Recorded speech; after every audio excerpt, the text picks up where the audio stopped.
14h, Sud Radio, la France dans tous ses états, le face-à-face. Vous êtes bien sur Sud Radio entre ce lundi 1er juin 2026, il est 13h04. Et je reçois Jean-Frédéric Poisson, ancien député des Yvelines, président du Parti chrétien-démocrate et auteur de La dictature du bien aux éditions du Verbe Haut. Les néolibéraux vous promettent la liberté et vous vendent une cage. La formule qui résume l'ouvrage est parfaite. Nous allons voir avec Jean-Frédéric Poisson, qui est un homme engagé.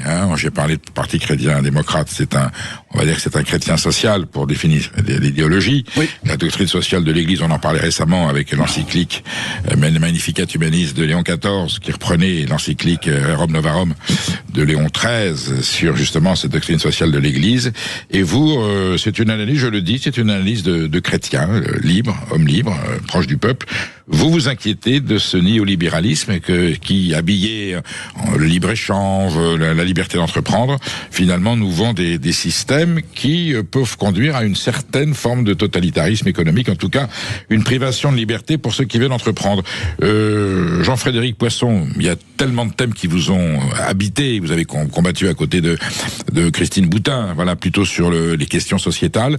Là, vous allez sur l'économie, vous êtes vraiment inquiet sur les méfaits d'un néolibéralisme qui prend possession comme ça de la planète, tout doucement, une espèce de pieuvre qui prend possession du monde. J'ai observé, comme beaucoup de nos compatriotes, un paradoxe dans le débat public, tel que ceux qui nous dirigent, ceux qui sont au pouvoir, parce que nous diriger serait autre chose. C'est la nuance, c'est très forte. Ceux qui sont au pouvoir nous expliquent que eux, libéraux, sont le dernier rempart contre le retour des fascismes, des obscurantismes et des trucanismes de tout poil, d'un côté.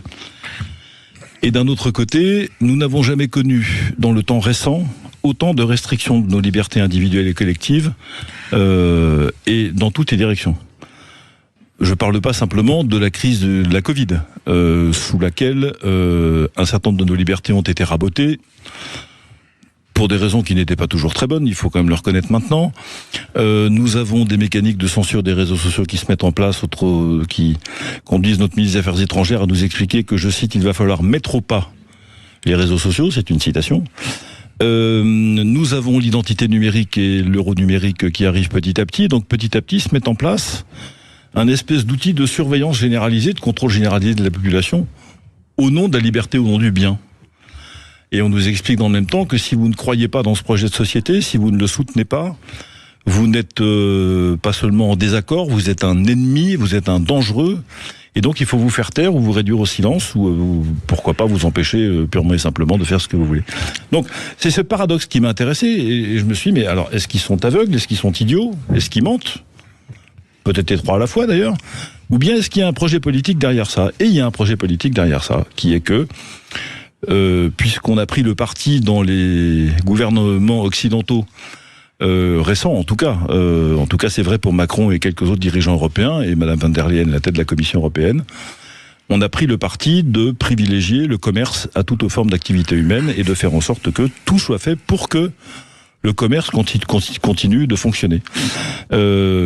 Fût-ce au prix des libertés individuelles et collectives. Et c'est pour ça que ce mouvement général est un mouvement qui démarre il y a un siècle aux États-Unis. C'est une réflexion sur les échecs du libéralisme du 19e siècle et conduisent aujourd'hui nos dirigeants à considérer que, à partir du moment où le commerce fonctionne, les échanges fonctionnent, ceux qui s'enrichissent, parce que à la fin du compte, pour l'instant en tout cas, c'est un petit peu ça.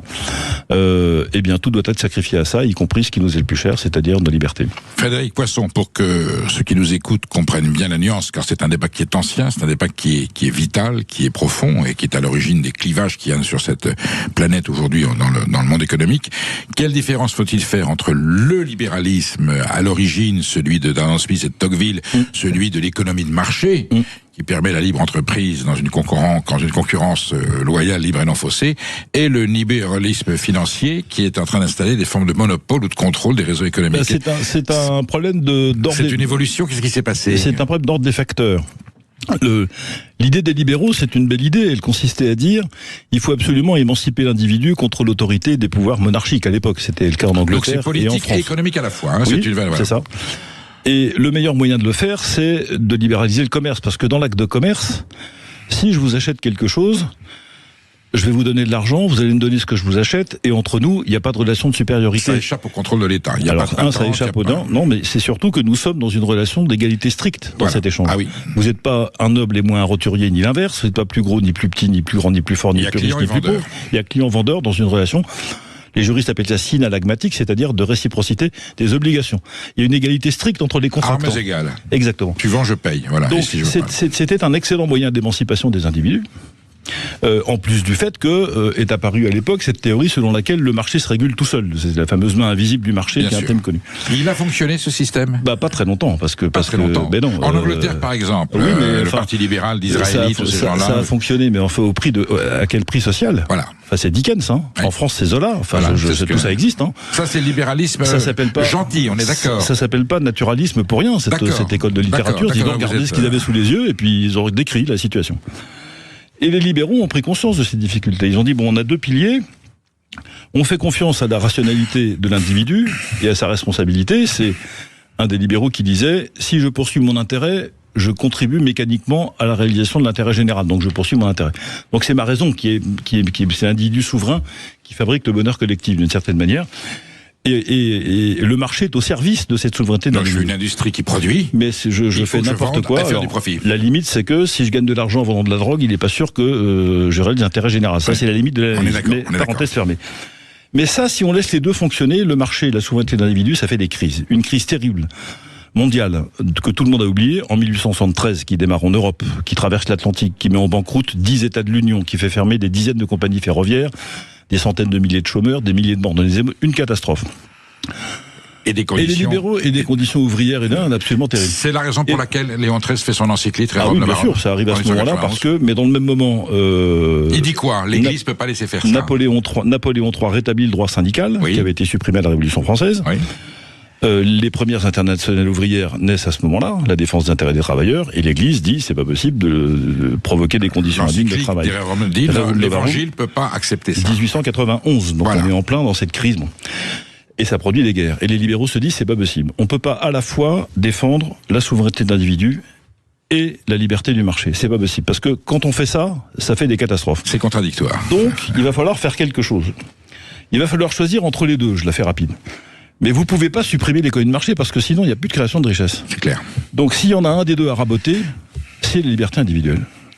Et donc, et tout ça a été théorisé par deux hommes en particulier dont je parle dans mon livre, Bernays et Lippmann, deux Américains, qui disent grosso modo, il faut maintenir le marché. On va le réguler un peu parce que si on le laisse on va le réguler un peu. Mais surtout, on va revenir sur la souveraineté populaire. Et en fait, alors que les libéraux considéraient que le marché était au service de la liberté humaine, grosso modo, les néolibéraux considèrent que c'est la liberté humaine qui doit être l'instrument de la performance du marché. Toute nuance entre économie de marché et libre-échange. Le libre, hein oui, libre-échange au sens liberté totale, bien sûr. C'est-à-dire libre circulation, acte de 86. Oui, à l'économie de marché responsable, dans laquelle le marché et l'économie sont au service de la dignité humaine, non au néolibéralisme dans lequel la dignité humaine et sa réduction sont au service de la performance du marché. Et l'acte unique européen de 1986, porté par monsieur Jacques Delors, socialiste, libre circulation des capitaux et des marchandises. Donc le commerce d'abord, on verra pour la personne. C'est probablement un des péchés originels, il y en a plusieurs, de l'Union européenne d'aujourd'hui. On le paye encore. Hein. Bien sûr, oui. Ils essaient de rectifier, mais c'est trop tard. Bien sûr, mais c'est trop tard. Mais quand vous voyez tout ce qui est fait ou non, par exemple, nos auditeurs se souviennent peut-être de cet accord qui n'a pas eu lieu entre Siemens et Alstom il y a de ça une grosse dizaine d'années. La Commission de Bruxelles a refusé parce qu'elle considérait que ça faussait les règles de la concurrence. Alors, oui. Alors que ça allait dans le bon sens. Alors que ça allait dans le bon sens de la concurrence que pouvait exercer ce gros industriel contre des énormes mastodontes chinois, nord-américains, etc. Donc en fait, on est dans une doctrine qui sacrifie les intérêts des peuples. Rappelons que c'était une protection européenne. Deux entreprises européennes se serraient les coudes pour faire face à une concurrence internationale qui était déloyale. Exactement. Et la Commission dit non. Oui. C'est pas conforme au... Et l'accord n'a jamais eu lieu. C'était Juncker, qui était président de la Commission à l'époque. Mais oui, monsieur Juncker, qui nous expliquait que aucun vote.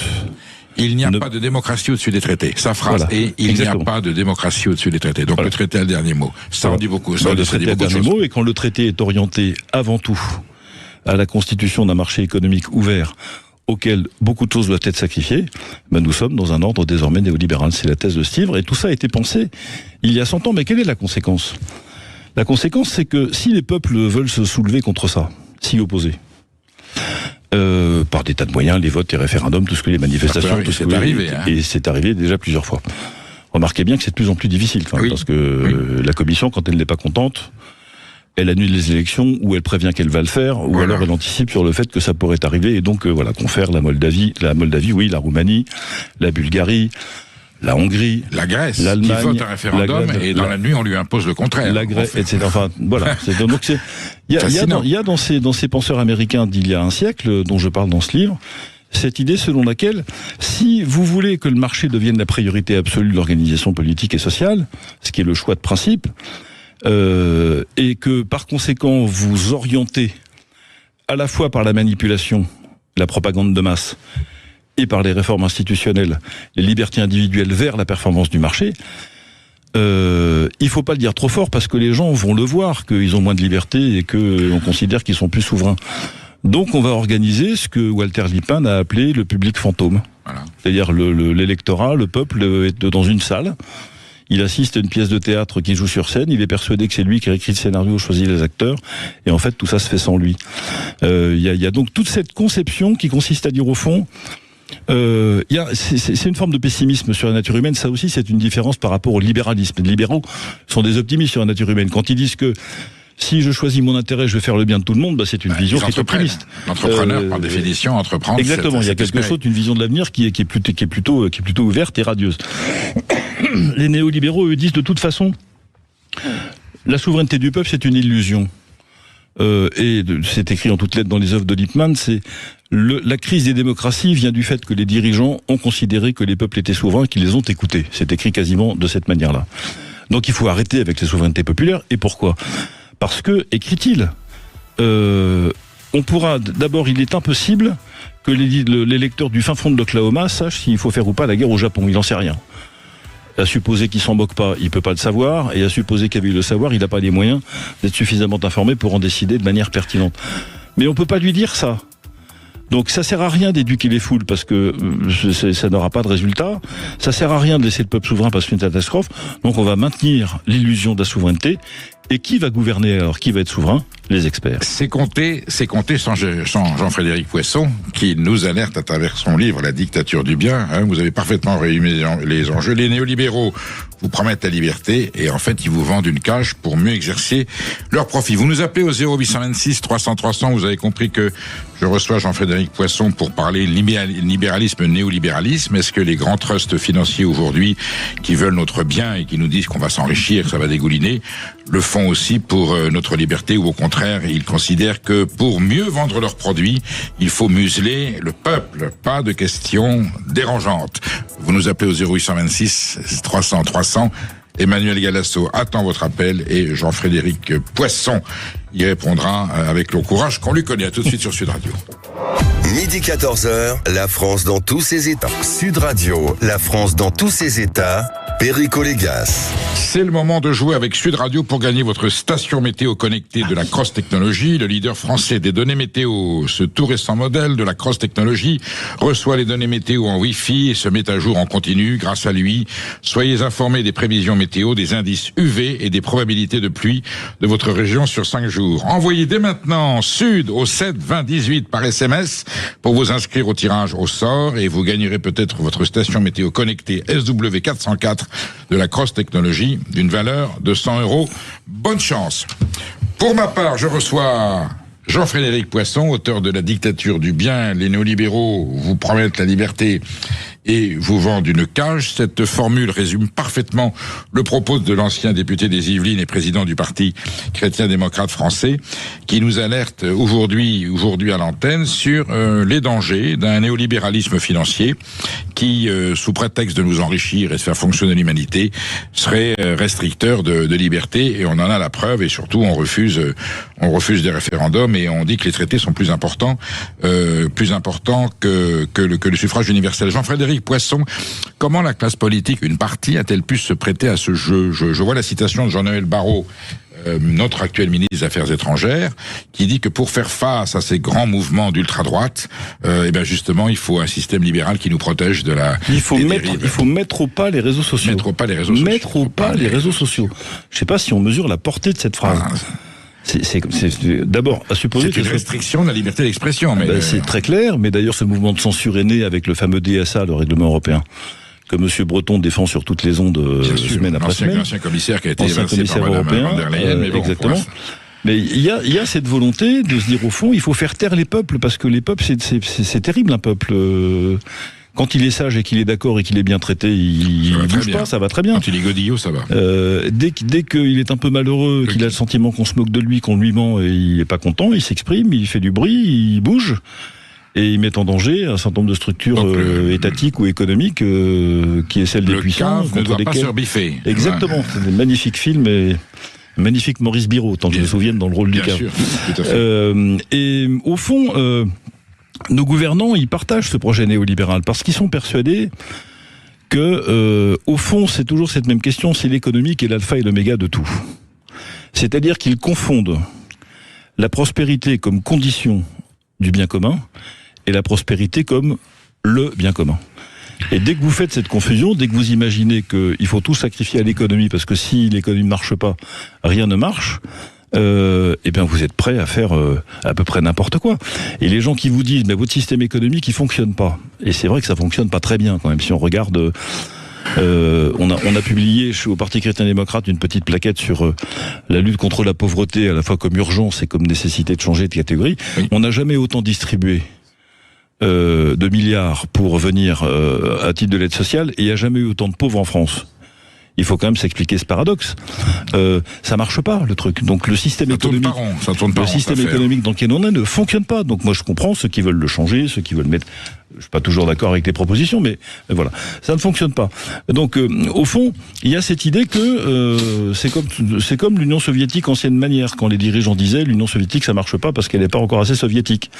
Les néolibéraux nous disent il y a encore pas assez de libre-échange, de trucs, etc. Donc, et si vous n'êtes pas d'accord, on sait que ça vous fait du mal, mais tant pis, on va quand même. Et il y a cette conviction surtout que cette doctrine-là, cette vision très monolithique du bien public, des institutions, ne doit pas rencontrer d'opposition. Donc on fait taire les opposants, on les censure, c'est ce qu'on vient d'évoquer. Et puis, comme c'est le bien et qu'on est les défenseurs du bien, du vrai et du juste, tous ceux qui sont contre nous ne sont pas simplement des adversaires, mais ils sont au minimum dangereux, maximum fous. Pourtant, lorsque vous étiez candidat en 2017, on se souvient de cette belle campagne, vous étiez un petit peu le petit canard, ouais.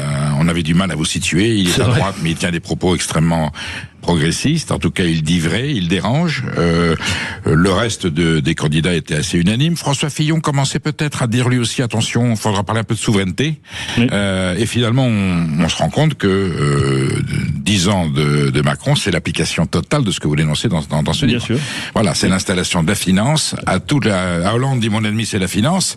Si seulement ça avait été vrai, c'est ça, oui. Et en tout cas la finance est installée aux commandes de l'État, de la République et de l'Europe de façon prégnante avec cette commission et avec Emmanuel Macron. Oui, avec la caractéristique qui a été décrite il y a une quarantaine d'années par un sociologue suisse, qui est le premier à avoir étudié la situation de démocrature. C'est un mot qu'on entend de temps en temps. Tout à fait. Il a fait l'objet de 2 livres, dont ce livre s'appelle d'un sociologue suisse.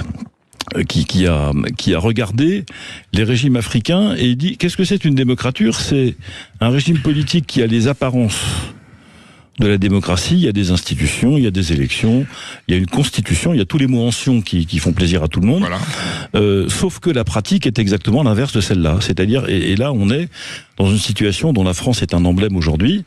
C'est-à-dire, par exemple, la manière dont on s'assoit sur les droits du Parlement, la manière dont le Conseil constitutionnel ne rend plus des décisions mais seulement des services, la manière dont les droits sont bafoués. Vous évoquiez tout à l'heure sur votre antenne, je crois, les droits des travailleurs dont les organisations syndicales disent qu'ils reculent. On peut pas dire que la suspension des travailleurs pendant la crise Covid a été un modèle de défense de leurs droits, etc., etc. Donc tout ça, nous sommes dans un régime dans lequel les gouvernants se protègent. Beaucoup d'entre eux considèrent qu'ils ont le droit de faire à peu près tout et n'importe quoi. Du moment qu'ils sont au pouvoir, et ils ont le droit de le faire parce qu'ils sont, encore une fois, le vrai, le beau, le juste et le bien. Et il est interdit de les contester. Pourtant, les peuples sentent bien. Premier symptôme symbolique, c'est le référendum de mai 2005. Là, instinctivement, même si on n'a pas lu la totalité du traité, qui est installé petit à petit, ce libéralisme, eh bien, il y a un non, et on dit ensuite, oui, mais alors les votes populistes de la droite extrême ou d'extrême droite, ce n'est en fait, ça ne veut pas dire qu'ils sont toujours justifiés, et que les partis qui portent ces votes sont des gens qu'il faut soutenir. En tout cas, ils témoignent d'une inquiétude des peuples à se laisser déposséder de leurs intérêts et de tomber sous le joug d'une grande oligarchie financière qui contrôlait la planète. Là, subconsciemment, c'est une réalité. Bien sûr, et ça s'accompagne comme une espèce de contrepoint de ces réactions qu'on entend maintenant un peu dans le débat public, ce qui est assez nouveau dans le débat public en France en tout cas, de propos qui disent mais si jamais tel ou tel arrive au pouvoir, nous contesterons la légitimité de l'élection parce que jamais. Oui. Je pense au maire de Saint-Denis par exemple qui expliquait il y a pas longtemps que si un président issu du Rassemblement national était élu, il n'aurait jamais la légitimité. Alors ça veut dire que le peuple n'est pas souverain. Ça veut dire que même des partis, j'allais dire, d'obédience un peu trotskiste, sont d'accord avec ce concept ultralibéral de dictature du bien, il faut faire taire ses opposants. Il faut faire taire ceux qui pensent pas bien, ou qui pensent pas comme nous. Et c'est vrai que dans certains médias, c'est déjà en place, depuis longtemps pour d'autres, et qu'aujourd'hui, la proposition de loi de restreindre les réseaux sociaux, qui peut se comprendre par rapport à la jeunesse, est aussi la porte ouverte à une restriction de liberté. Vous restez avec nous, vous êtes sur Sud Radio, je reçois Jean-Frédéric Poisson, auteur de La dictature du bien. Les néolibéraux vous promettent la liberté et vous vendent une cage aux éditions du Verbe Haut. Et nous continuons à discuter avec vous puisqu'il est 13h30. Vous avez la parole, vous nous appelez et vous échangez, vous donnez votre avis. Je pense que vous êtes concerné évidemment par ce sujet et que vous avez votre mot à dire. Appelez et Jean-Frédéric Poisson vous répondra au 0826 300 300 tout de suite sur Sud Radio. Vous êtes bien sur Sud Radio et je reçois Jean-Frédéric Poisson, auteur de La dictature du bien. On discute avec nous. Nous avons des auditeurs qui nous appellent. Juste avant de donner la parole à Michel et à René, il y a un chapitre qui m'a interpellé. La bourse ou la vie. On ne comprend absolument rien à la civilisation moderne si l'on n'admet pas d'abord qu'elle est une conspiration universelle contre toute espèce de vie intérieure. C'est la phrase de Georges Bernanos. La France contre les robots. La bourse ou la vie, on en est là, c'est-à-dire qu'on vous donne la vie, mais vous nous donnez votre argent. Alors c'est au fond c'était la phrase des bandits de grand chemin. Oui, bien sûr. Donne-moi ta bourse, sinon je te prends la vie. Donc c'est soit l'un, soit l'autre. Là, c'est la bourse ou la vie, mais c'est un peu différent. Ça veut dire, je veux bien te laisser un peu de bourse, un peu de confort, si tu mets ta vie en sommeil. Voilà. Mais tu peux pas avoir les deux. C'est-à-dire, tu peux pas vivre pleinement, librement, pleine conscience, pleine capacité d'expression, de protestation, de tout ce que tu veux. Tu peux pas non plus aller te confesser à ton prêtre, puisque vous avez vu que cet après-midi on discute de la suppression du secret de la confession dans la loi, ce qui est un truc lunaire, bref. Donc ces libertés-là disparaissent, mais elles disparaissent, c'est le prix du confort, c'est le prix de votre confort. Vous voulez partir en vacances, manger à peu près à votre faim, pas toujours très bien d'ailleurs, par ailleurs. Vous voulez continuer à vivre comme ça, avoir un téléphone portable, un abonnement satellite, vivre à peu près normalement. Autrement dit, donne-moi ton compte en banque, je m'occupe. Tu peux me donner une partie de ton compte en banque, mais surtout, fous-moi la paix. Fous-moi la paix. Voilà. Nous avons Michel, qui nous appelle de Saint-Jean-Pied-de-Port. Bonjour Michel. Ah, quelle belle ville. Oui. Bon. Bonjour Perico, bonjour toute l'équipe. Merci de nous appeler Michel, merci de nous appeler. Poisson. Bonjour Michel. Alors, je me faisais une réflexion peut-être pas politiquement correcte, mais basique, il me semble. C'est-à-dire que on se plaint que, par exemple, les jeunes musulmans ou les moins jeunes parfois affirment qu'ils préfèrent se conformer à la loi de leur religion à celle de la République. Loi de la République. Oui. Alors on a comment dire il faut être un peu je trouve que c'est un peu osé de vouloir imposer ça. Non pas que j'approuve ces personnes-là, mais en fait, je crois qu'on n'est pas gêné aux entournures de vouloir ça, alors que on laisse les lois du marché primer sur les lois de la Voilà, République. vous dites, Michel, il y a un paradoxe. On s'indigne quand on dit la loi de ma religion passe avant la loi de la République. Par contre, on est tout à fait d'accord pour que la loi du marché prédomine sur nos libertés individuelles. C'est un peu ça que vous voulez dire. Ah oui, c'est tout à fait ça que je veux dire. Jean-Frédéric Poisson. Tout est dit. Michel a tout compris. C'est pas la peine d'en rajouter, comme dit l'autre. Vous lirez le livre, Michel. Vous serez conforté dans votre analyse. Il y a une forme de, Michel a tout à fait raison. Il y a une forme de religiosité dans cette doctrine-là. C'est une parole sacrée. C'est une parole sacrée. Oui, quand les physiocrates, c'était un mouvement économiste du XVIIIe siècle. Bien sûr. Qui ont inventé la théorie de la main invisible. Oui. La main invisible, c'était une main de statut quasi divin. C'est pour ça que Michel parle de religion, il avait raison. Qui, par un mécanisme tout à fait obscur, régulait automatiquement l'offre et la demande. Voilà, pour dire les choses rapidement, c'est comme si ça marchait. Donc, si vous laissiez, leur conviction, c'était que si vous laissiez aller les gens faire du commerce comme ils voulaient, tout ça finissait par s'harmoniser parce qu'il y a une main invisible qui s'assurait de provoquer cette harmonie. Plus religieux que ça, on fait pas. Plus obscur que ça, on fait pas. Plus opaque que ça, on fait pas.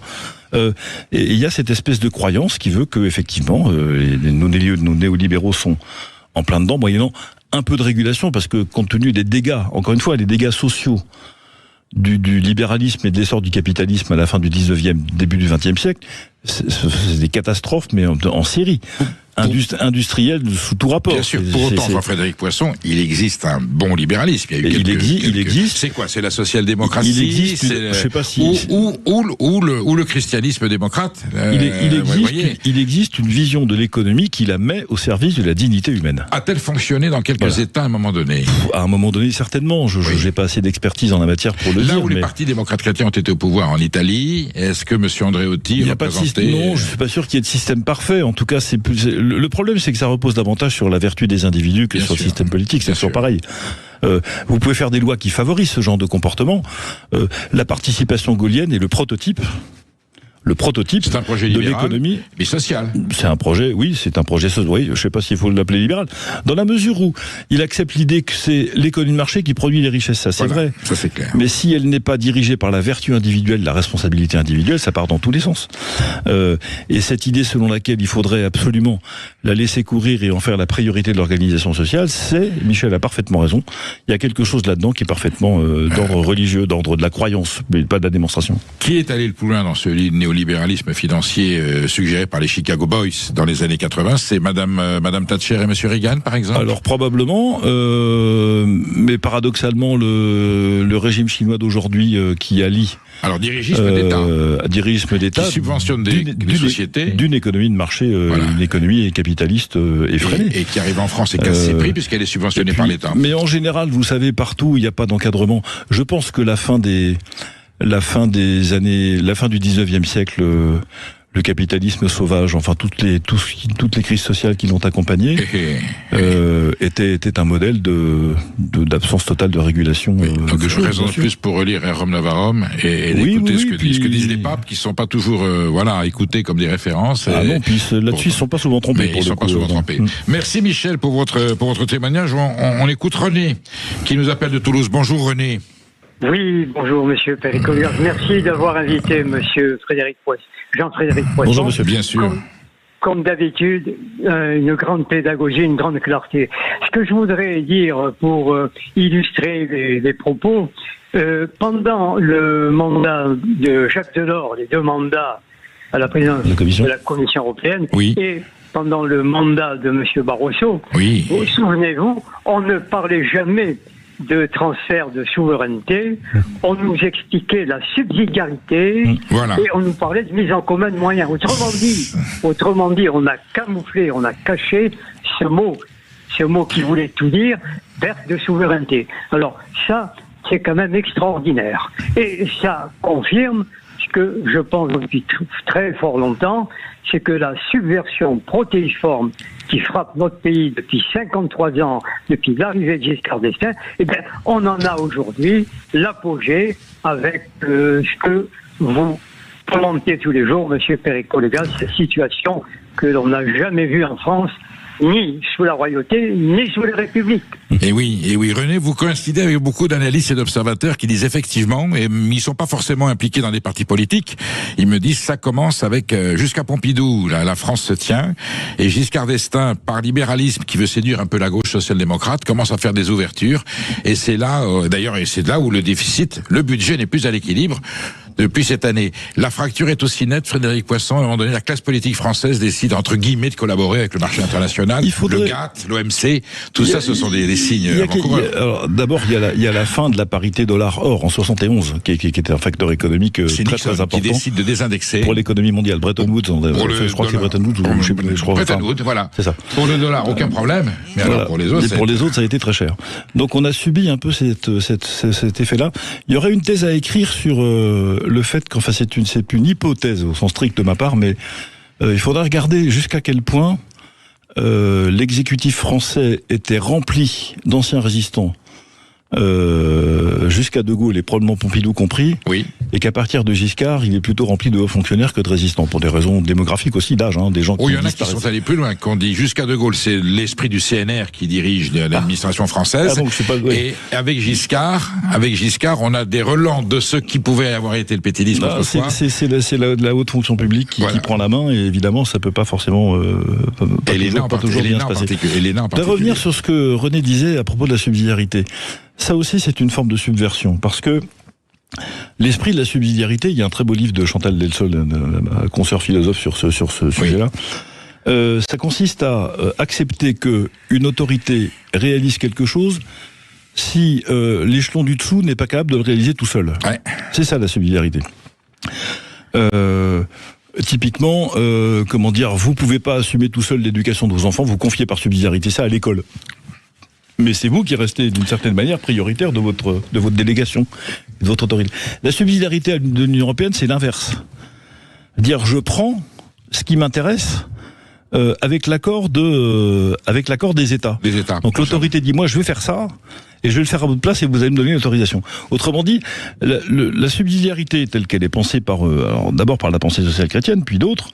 Est quelque chose qui organise la coopération entre des éléments qui pourraient pas s'en sortir tout seuls.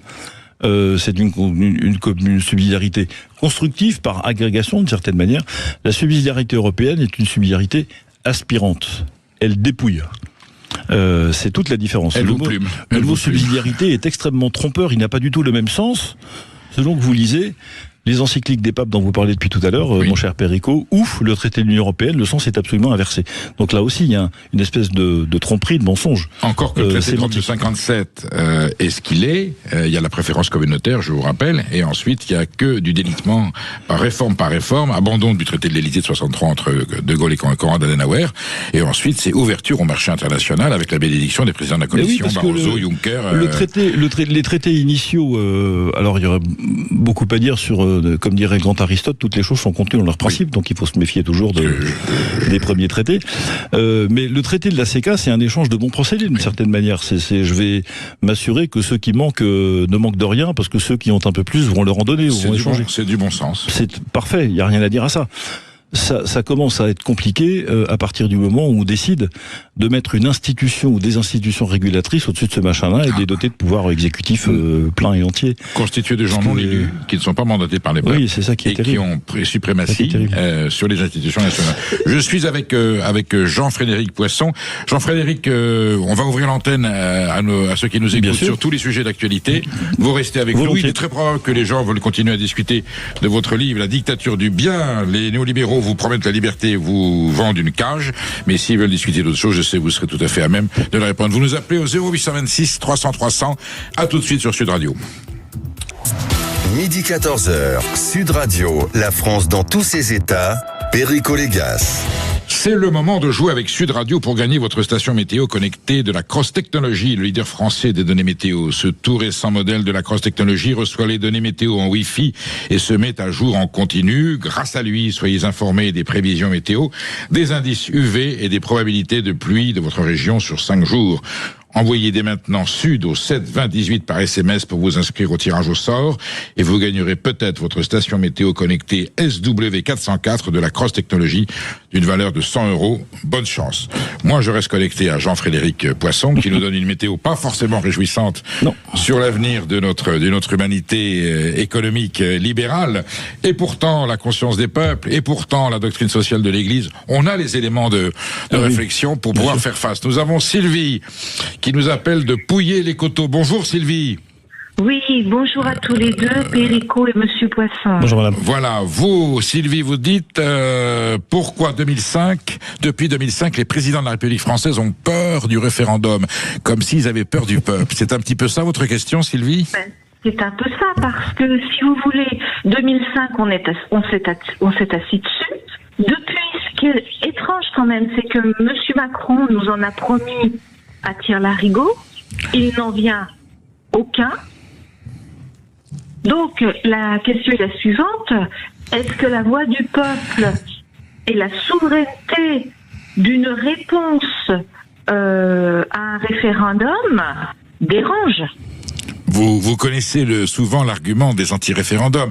La question est trop complexe pour que les gens qui votent aient les moyens de comprendre les enjeux. C'était l'explication donnée en 2005. Vous vous souvenez, Jean-Frédéric Poisson ? Je me souviens très bien. C'est-à-dire qu'on est des crétins, quoi. Merci à Sylvie de cette question. Bien sûr, très pertinente. J'ai des souvenirs de la campagne 2005. On a fait campagne pour le non à l'époque, bien sûr. Et tous les médias, c'était même pas la peine d'hésiter. Hein. C'était oui officiel. C'était oui officiel, absolument. Et on tenait des réunions publiques. Et on avait reçu dans nos boîtes aux lettres, vous vous en souvenez, le traité. En papier qui salit les doigts, là, vous savez, c'est comme ça, comme disait Pierre Desproges, on avait à la fois la nausée et les mains sales. On aurait pu dire Sartre en disant traité. C'était sartrien. Et moi, dans les réunions publiques dans lesquelles j'ai participé ou que j'ai animé, mais je ne sais pas combien de gens étaient venus avec le traité dans la poche. Ils avaient pris des notes. Oui. Et alors, de manière très surprenante, un certain nombre de responsables politiques ont découvert à ce moment-là que le peuple français n'était pas idiot. Et c'est un internaute marseillais, on le savait, oui, qui avait décrypté l'essentiel. Absolument. Donc les gens étaient beaucoup plus informés que les pro-traités voulaient bien concevoir. Mon cher Péricot, moi qui vais au bistrot à la fois par goût et par devoir, je peux vous garantir que les gens n'ont pas besoin de décodeurs. Nous en convenons. J'en conviens, mon cher Frédéric. Parfaitement ce qui se passe. Sur cette question, donc les Français sont parfaitement capables de comprendre les questions, pourvu qu'on leur explique et qu'on le mette sur la table les vrais termes du débat. Oui. Ça, c'est la condition. Et c'est un peuple extrêmement politique, sans doute le plus politiquement éduqué de la planète. Enfin, je pourrais défendre cette thèse. Pour le moment, c'est vrai. Sur le reste, les chefs de l'État ont peur du référendum. Pourquoi ? Parce qu'ils sont incapables de se comporter comme De Gaulle l'a fait en 69. On s'en va. En disant, si c'est moi qui propose le référendum et que j'engage ma responsabilité et que je suis désavoué, je dois partir. C'est aussi simple que ça. Une rumeur courait, Jean-Frédéric, je vous interromps, que Madame Macron aurait dit, c'est une rumeur qui a circulé sur les réseaux sociaux, qui disait, il était pour le référendum, justement, il fallait trouver lequel, et elle aurait suggéré que c'était un risque énorme de faire ce référendum à ce moment-là, vu son impopularité, qu'il vaut mieux abandonner l'idée. Cela dit, qu'on soit surpris que M. Macron tienne pas ses promesses, enfin, je crois pas que ce soit ce que Sylvie voulait dire, mais moi je suis pas surpris du tout, cet homme n'en a tenu aucune. Il n'y a pas de raison qu'il tienne celle-là plus que les autres, d'autant plus que il n'a pas été capable, après avoir perdu tous les scrutins, sauf les présidentiels, pour notre malheur. Oui. Ça n'a jamais rien changé à sa pratique du pouvoir, ni à quoi que ce soit. Et c'est la raison pour laquelle je crois qu'il faudra y revenir. Je pense, j'ai écrit ça dans un autre livre il y a quelques années sur des réformes institutionnelles. Le problème, c'est de rétablir la confiance entre le peuple et ses dirigeants.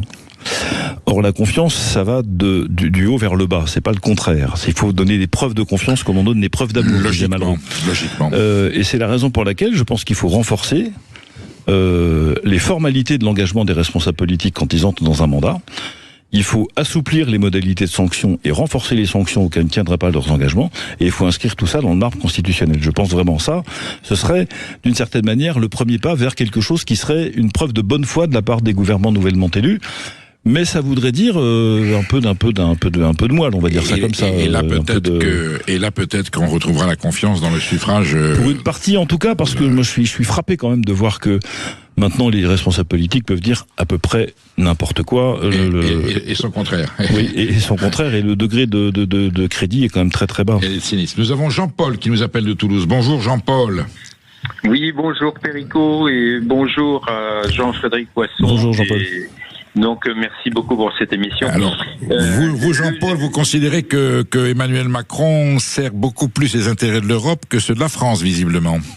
Ah ben, Emmanuel Macron sert les intérêts de l'Europe, d'autant plus qu'il vise la présidence européenne, il s'en cache pas.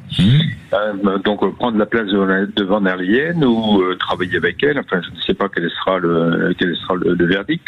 Mais par contre, ce que je voulais dire, c'est que le néolibéralisme qui restreint nos libertés et qui essaye de nous brider donc à travers des mouvements de peur, hein. Donc il y a eu la peur Covid, il y a eu une ressucée avec l'antivirus, donc toutes les émeutes qui depuis Hollande, à chaque fois qu'il y a des manifestations, les émeutes avec les Black Blocs, donc on les laisse faire pratiquement parce que les Gugus qui ont été arrêtés là pour les émeutes de la victoire du PSG, bah ceux-là demain ou après-demain ils sont tous libérés, donc il y a pas de problème, on les arrête mais ils vont être relâchés.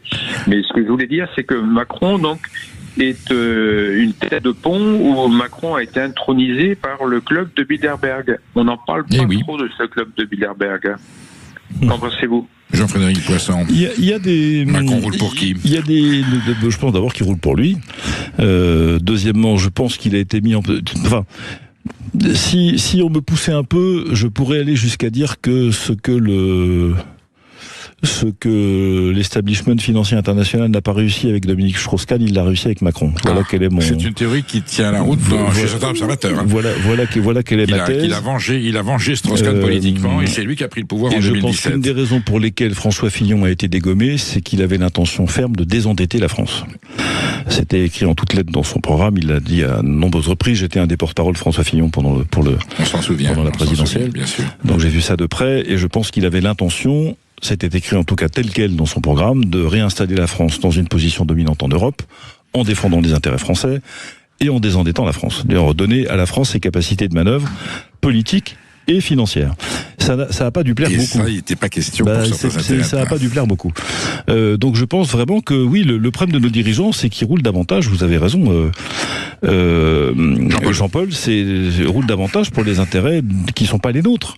Et c'est une des raisons pour lesquelles, quand on a affaire à des dirigeants internationaux qui vous disent « Moi, je défends d'abord les intérêts de mon pays, le reste du monde, ça m'est complètement égal », on est surpris, on n'est plus habitué. Ça nous fait bizarre y compris des gens qui vous disent « Mais si vraiment vous mettez en danger mes intérêts, je vais vous casser la figure ». Et on n'écoute plus ça parce qu'on n'est pas habitué. Nous vivons dans une espèce de coton. Le général de Gaulle avait répondu à l'imperfite, mais si les traités européens, il dit mais vous connaissez quelqu'un qui se fait couillonner et qui ne survive pas? Voilà. Exactement. Je m'en vais puis terminé. D'ailleurs, il y a eu la politique de la chaise vide. C'est tout à fait ça. Donc oui, nous sommes prisonniers. Il faut que nos auditeurs, puissent avoir accès à ces documents qui sont publics, hein, sont les comptes rendus du World Economic Forum, le fameux forum de Davos. Il faut lire les communiqués de presse quand même, parce que ça décrit un peu notre avenir. Et par rapport à ça, il n'y a que la reconstitution des corps intermédiaires et la résistance populaire qui pourra fonctionner. Je vois pas comment c'est possible autrement. Que Macron n'a pas toujours porté dans son cœur. Enfin, non seulement il n'a pas porté dans son cœur, il a tout fait pour le détruire, les corps intermédiaires, pour les détruire. Il a d'ailleurs ses porte-plumes Amiel et Emélien ont publié un livre il y a une dizaine d'années qui s'appelait « Le progrès ne tombe pas du ciel », dans lequel il disait expressément qu'il faut détruire les corps intermédiaires. Il faut que les corps intermédiaires s'occupent de vendre des merguez et d'organiser les fêtes d'école et laisser la politique aux grandes personnes. C'est à peu près comme ça. Donc la résurgence, la réinvention des corps intermédiaires, leur solidité, les moyens donnés aux familles, aux entreprises, aux associations, aux territoires. C'est très girondin comme vision de l'organisation française, mais c'est ce qui correspond, je pense, à la France. Ça, c'est une orientation politique incontournable. Si on ne fait pas ça, si l'élection présidentielle ne tourne pas autour de la question européenne, de la question de la défense des libertés fondamentales et du rétablissement des corps intermédiaires, vous pourrez faire toutes les politiques publiques que vous voulez. Je suis désolé de vous dire que ça servira à rien. Ça sera un tour pour rien. Mais merci à Jean-Paul de Toulouse. Merci Jean-Frédéric Poisson d'avoir été aujourd'hui avec nous en direct sur Sud Radio pour la dictature du bien. Merci. Les néolibéraux vous promettent la liberté et vous vendent une cage aux éditions du Verbe Haut. On aura certainement l'occasion d'en reparler parce qu'on va rentrer en campagne électorale et je pense que l'enjeu que vous soulevez, voilà. Alors on me donne le nom du gagnant. Est-ce qu'on a un gagnant sur la cross technologie? C'est Pascal de Gaillardon qui a gagné cette d'une valeur de 100 €. Bravo Pascal. Vous pouvez avoir la météo. Vous avez nos données de Gaillardon ou de Gallardon? Gaillardon ou Gaillardon? Gaillardon, voilà. Mais non, c'est Gaillardon et ravissant, c'est dans les Yvelines. C'est pour ça que vous... Déjà dans l'Eure-et-Loire. Voilà, en tout cas, vous allez pouvoir prédire le beau temps et partir en vacances toujours avec du soleil. Peut-être que l'application donnera le résultat des élections, mais on n'y est pas encore. Merci d'avoir été sur Sud Radio.